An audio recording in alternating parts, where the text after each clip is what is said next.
92.7 big F ಎಮ್ಮಲ್ಲೇ ಅತಿಥಿ R J ಆಗಿ ನಾನು 5 ವರ್ಷ ಸೇವೆಯನ್ನು ಮಾಡಿದ್ದೆ. ನಾನು ಎಣಿಸಿದ್ದು ರೂಪೇಶ್ ಶೆಟ್ಟಿ ಅಂತ ಹೇಳಿದ ದೊಡ್ಡ ಕೋಡಿರುವವರು ಅಂತ ಎಣಿಸಿದ್ದೆ. ನೋಡಿದ ತಕ್ಷಣ ಓಡಿ ಬಂದು ನನ್ನ ಕಾಲಿಗೆ ನಮಸ್ಕಾರ ಮಾಡಲಿಕ್ಕೆ ನೋಡಿದೆ. ನಾನು ಬಿಡಲಿಲ್ಲ, ಆದರೆ ನಮಸ್ಕಾರ ಮಾಡಿದರು. ಬಂದು ಮಾತಾಡಿ ನನ್ನ ಪರಿಚಯ ಆಯಿತು ಗುರುಗಳೇ. ಕಾಸರಗೋಡು ಅಂತ ಸ್ವಲ್ಪ ಈಚೆ ಒಂದು ಪ್ರದೇಶ, ಅವರು ಹುಟ್ಟಿದವರು. ಅವರ ಅಪ್ಪ ಯಕ್ಷಗಾನ ಕಲಾವಿದರು.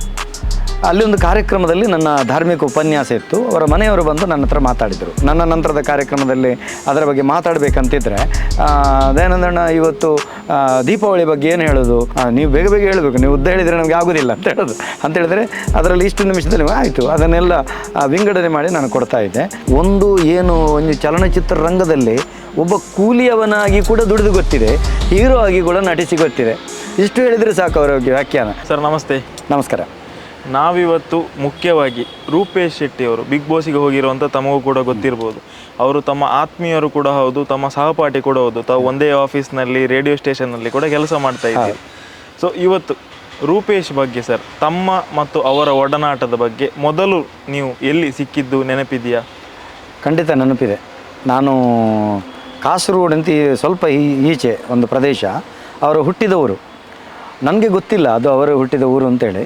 ಅವರ ಅಪ್ಪ ಯಕ್ಷಗಾನ ಕಲಾವಿದರು. ಅಲ್ಲಿ ಒಂದು ಕಾರ್ಯಕ್ರಮದಲ್ಲಿ ನನ್ನ ಧಾರ್ಮಿಕ ಉಪನ್ಯಾಸ ಇತ್ತು. ಅವರ ಮನೆಯವರು ಬಂದು ನನ್ನ ಹತ್ರ ಮಾತಾಡಿದರು. ನನ್ನ ಪರಿಚಯ ಉಂಟು ನಿಮಗೆ, ಯಾರು ಅಂತ ಕೇಳಿದೆ.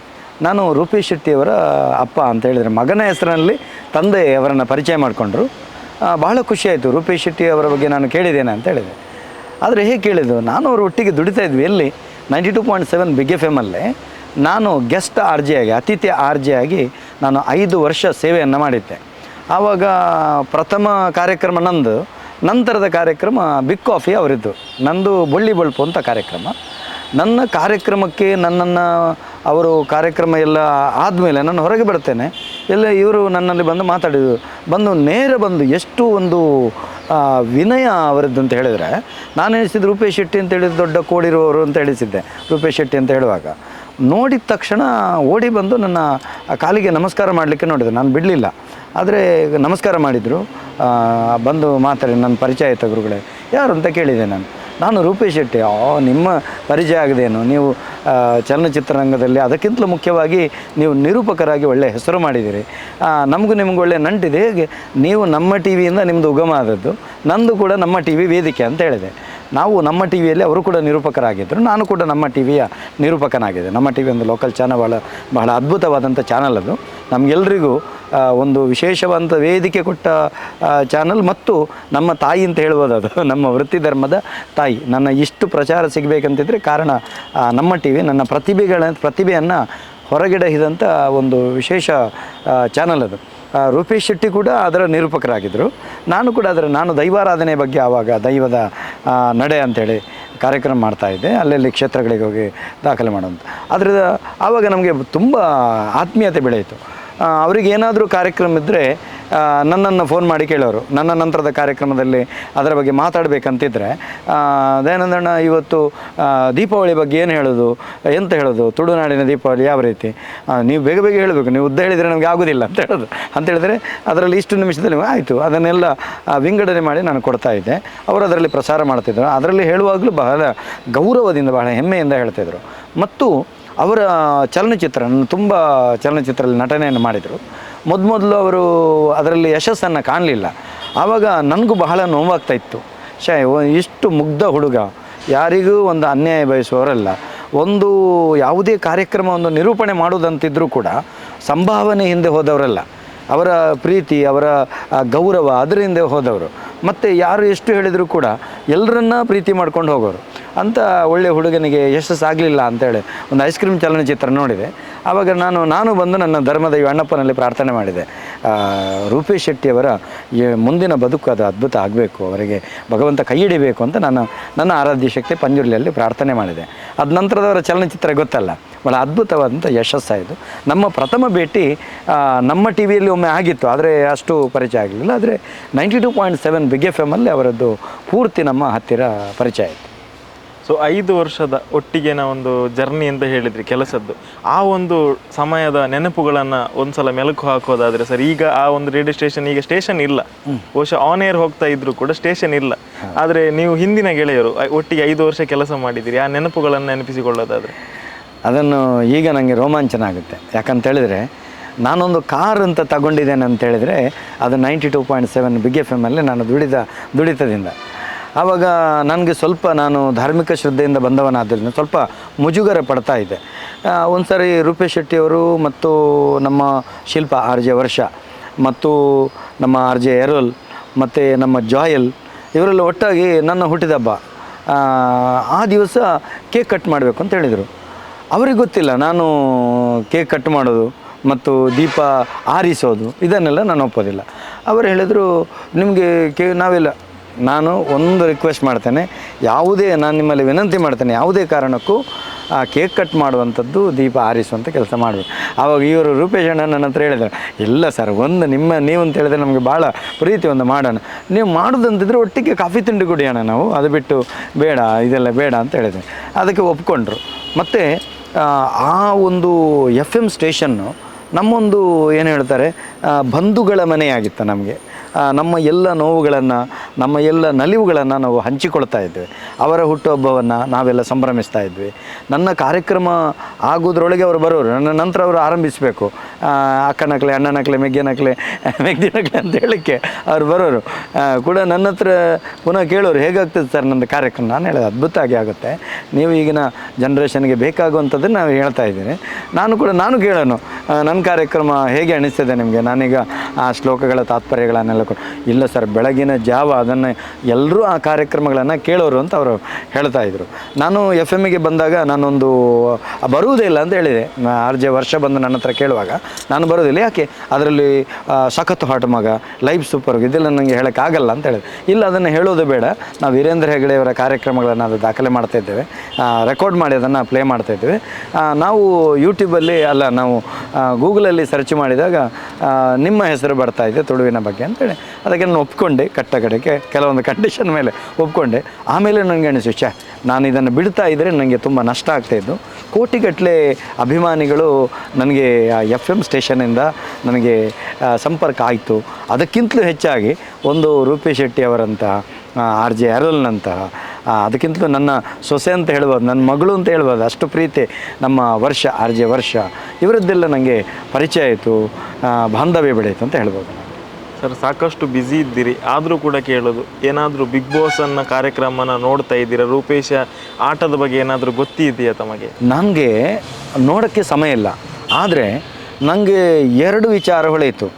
ರೂಪೇಶ್ ಶೆಟ್ಟಿ ಅವರು ಬಿಗ್ ಬಾಸ್ಗೆ ಅವರಿಗೆ ಆಯಿತು ಅಂತೇಳಿ ಒಮ್ಮೆ ಖುಷಿಪಟ್ಟೆ, ಒಮ್ಮೆ ನೋವಾಯಿತು ನನಗೆ.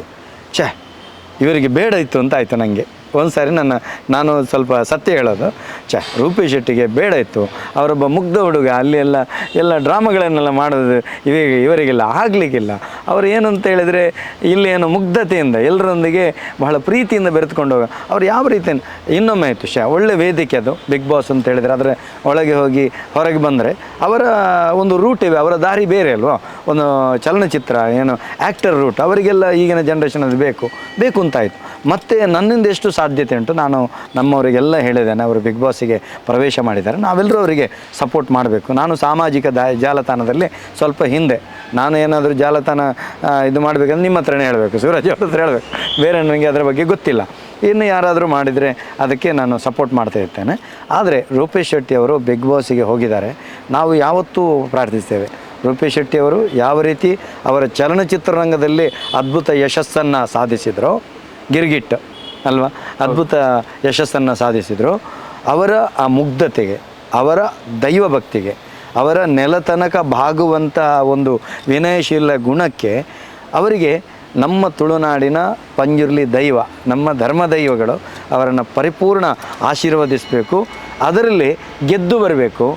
ಅಲ್ಲಿ ಗೆದ್ದು ಬರುವುದರೊಂದಿಗೆ ಎಲ್ಲ ಸಮಸ್ತ ಕನ್ನಡ ನಾಡಿನ ಮಾತ್ರ ಅಲ್ಲ, ವಿಶ್ವದಾದ್ಯಂತದ ಎಲ್ಲರ ಹೃದಯವನ್ನು ಅವರು ಸೂರೆಗೊಳ್ಳಬೇಕು ಅಂತ ನಾನು ದೈವದೇವರಲ್ಲಿ ಪ್ರಾರ್ಥಿದ್ದೇನೆ. ಅಷ್ಟು ಮಾತ್ರ ಅಲ್ಲ, ಅಲ್ಲಿನ ಕಾಲಗಳು ವ್ಯತ್ಯಾಸ ಆಗ್ತದೆ, ಅವರ ಆರೋಗ್ಯವನ್ನು ಕೂಡ ಭಗವಂತ ಪೂರ್ತಿ ಆರೋಗ್ಯವನ್ನು ಕೊಡಬೇಕು, ರಕ್ಷಿಸಬೇಕು ಅಂತ ನಾನು ಪ್ರಾರ್ಥಿಸ್ತೇನೆ. ಅಂತೂ ನನ್ನ ಧರ್ಮ ದೈವಗಳಲ್ಲಿ ಅವರಿಗೆ ಶುಭವಾಗಲಿ, ಅವರ ಜೀವನ ಬಹಳ ಅದ್ಭುತವಾಗಿ ಬೆಳಗಲಿ ಅಂತ ಆಶಿಸ್ತೇನೆ. ಈ ಹೊತ್ತಲ್ಲಿ ಒಂದು ನೆನಪಿಸ್ತೇನೆ, ಮುಂಬೈಯಲ್ಲಿ ನಾನೊಂದು ಕಾರ್ಯಕ್ರಮಕ್ಕೆ ಹೋಗಿದ್ದೆ.